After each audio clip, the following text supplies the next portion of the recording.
নতুন তো মোবাইল কিনলাম অনেক বছর পরে, বন্ধু করে দেয়। ওরা তো এটা ফকিরনি, কিনতে পারে না। জি, বন্ধু করে দেখাই, দেখাইলে তো বেটা বিশ্বাস করবো না যে আমি মোবাইল কিনছি। ক আও। ওরা যে কয়দিন পর পর মোবাইলে কিনে, মোবাইল হইবে চোরে বাজাতে কিনে না হুদা কাবার লয়ে আহে। আমি তো নিজে নিজে ফকির না, আমি কেমনে মোবাইল কিনুম? দেয়াগো কাছে যাই।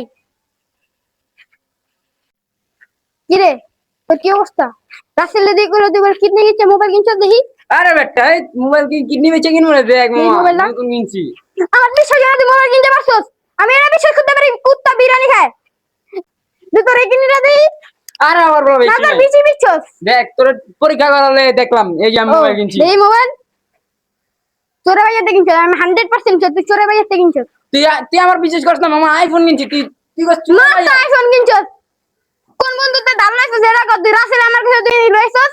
তোর কথা শুনো না চস এই গো মাইরা তোর ক্ষমা ওরা না। সে ভাই বেড়াদার মোহাম্মদ হলো মোবাইল কিনছে, ও জীবনে মোবাইল কিনবো, ওই আল্লাহ বাট পর অনেক কার কথা বিশ্বাস করি। ও জীবনে মোবাইল কিনবো, জীবনে মোবাইল কিনতে পারছে, যাই যা জিজ্ঞাসা মোহাম্মদ কি মোবাইল কিনছে নাকি, মোবাইল কিনতে পারে। আরে বেটা আমি বিষয় না তোর কাছে জানি দাম লইছ আল্লাহ বাট পাচ্ছি, তার জীবনে মোবাইল কিনতে পারবো না বেড়া, ও জীবনে মোবাইল কিনতে পারবো। জীবন না। আজ আমরা তুমি যা কি মোবাইল কিনছে কি কিনে নাই। চল Second part.